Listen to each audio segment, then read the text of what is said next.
welcome back with my YouTube channel. Buat kamu yang belum subscribe akunnya aku, tolong di subscribe dulu ya.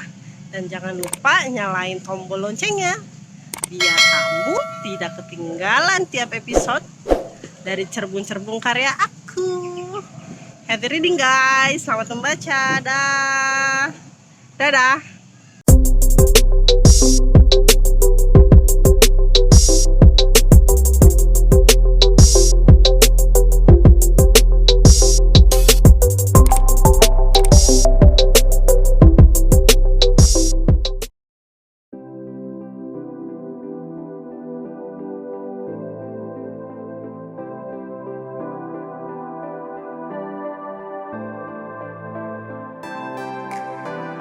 Bu Sunarni bilang begitu.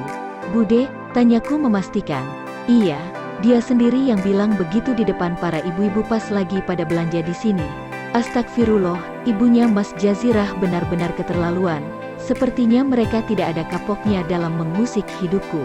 Seenaknya menyebar fitnah. Gini ya, Bude.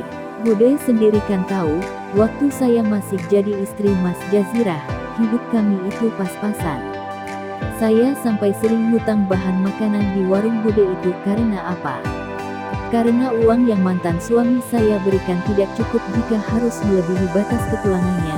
Jadi sehari saja dia telat pulang, maka bisa dipastikan saya dan anak-anak akan kelaparan. Lah, sekarang ada berita saya ngambil hartanya Mas Jazirah. Harta yang mana?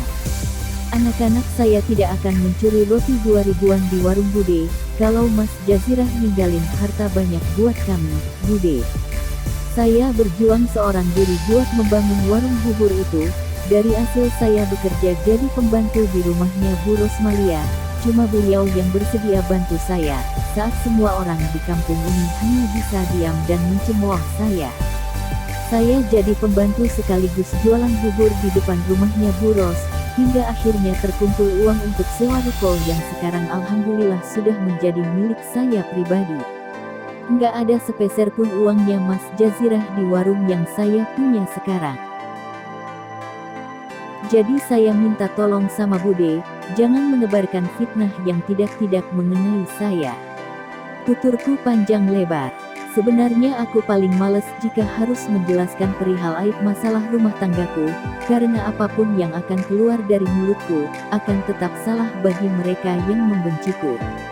Namun, aku rasa sudah saatnya aku mengatakan yang sejujurnya, agar mereka tahu, seperti apa kebenaran dari fitnah yang mereka dengar. Loh, kok jadi marah sama saya sih? Kan nyebarin berita bukan saya, tapi mantan mertuamu itu. Saya sih cuma nanya, apa benar berita yang beredar? Kalau salah ya udah, enggak usah ngotot. Balasnya sengit, membuatku tersadar, jika percuma menjelaskan siapa dirimu kepada orang yang tidak bisa melihat kebenaran. Aku memilih meninggalkan warung Bude tanpa mau membalas lagi ucapannya. Rasanya aku sudah malas beradu argumen dengannya, bisa-bisa aku ikutan stres jika berlama-lama ngobrol sama dia. Aku memacu mesin sepeda motorku dengan kecepatan yang agak kencang, karena aku sadar, aku sudah menghabiskan waktu cukup lama di warung Bude Room. Aku khawatir mobil Mas Riza sudah sampai rumah terlebih dahulu. Dari mana? Gih, kok baru sampai? Benar dugaanku, mereka sudah lebih dulu sampai di rumah. Parahnya, aku lupa memberikan kunci rumah kepada mereka saat di warung bubur tadi, sehingga membuat mereka harus menunggu di depan pagar rumah mereka sendiri. Keterlaluan kamu Gia. Iya, Bu, tadi saya mampir ke warung dulu, beli bahan-bahan masakan, di rumah bahannya tidak lengkap, jadi belanja dulu, maaf jadi membuat kalian menunggu di depan pagar. Ya, kataku menjelaskan, seraya membuka kunci pagar yang menggunakan gembok.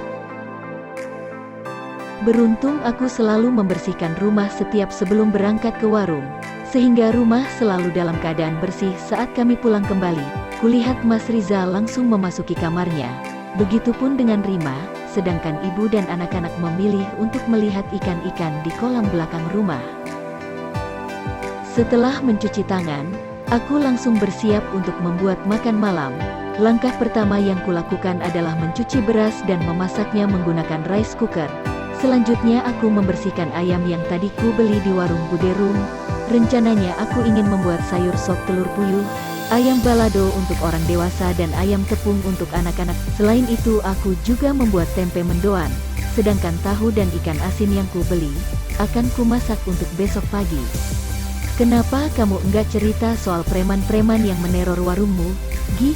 Aku terkejut setengah mati saat tiba-tiba mendengar suara Mas Riza, yang sudah berdiri di belakangku.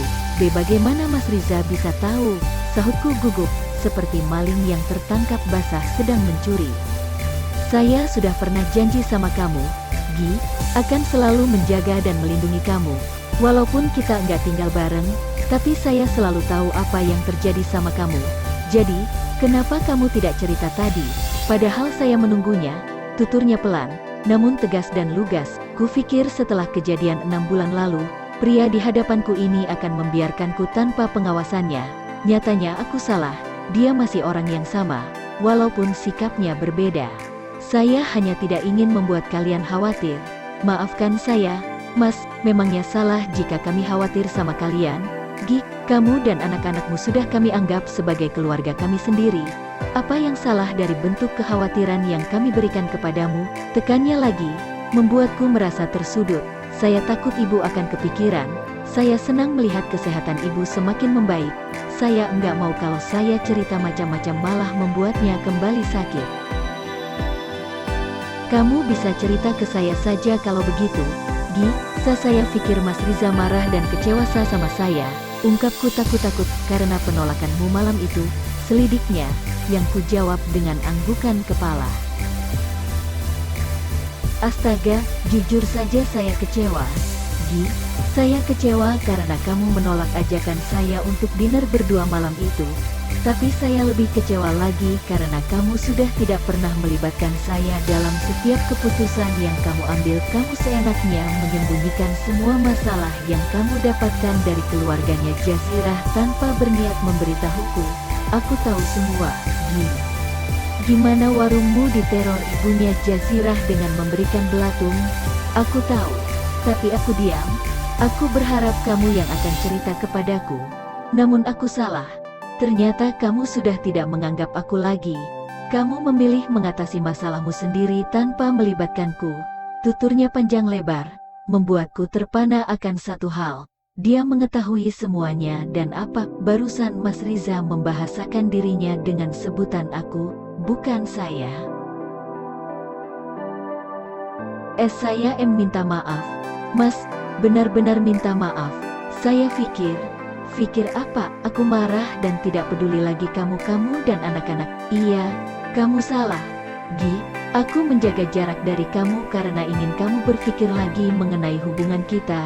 Aku mau kamu bisa merasakan gimana sebenarnya kamu butuh aku. Aku mau lihat, apakah kamu merasa kehilangan aku atau tidak. Tapi kini aku sudah tahu jawabannya. Gi, kamu justru merasa nyaman saat tidak ada aku di sekitarmu. Tandasnya mengakhiri kalimat panjang, membuatku merasa menjadi manusia paling bodoh sedunia, karena tidak pandai membaca situasi yang terjadi. Mas Riza, tunggu. Panggilku ketika melihat Mas Riza berbalik badan ingin meninggalkanku. Apalagi, sahutnya tanpa membalikan badan ke arahku. Bisa kasih saya kesempatan sekali lagi? Astaga, entah keberanian dari mana sehingga aku bisa mengatakan hal seberani ini. Kesempatan apa? Kesempatan untuk mencoba membuka hati saya, untuk menerima Mas Riza terlibat dalam setiap keputusan yang saya ambil. Kesempatan untuk menjadikan Mas Riza sebagai tempat saya berdiskusi mengenai kehidupan saya ke depannya. Ucapku tidak yakin. Jujur saja, aku tidak paham mengapa lidahku yang biasanya keluh bila berbicara dengannya, kini menjadi selancar ini.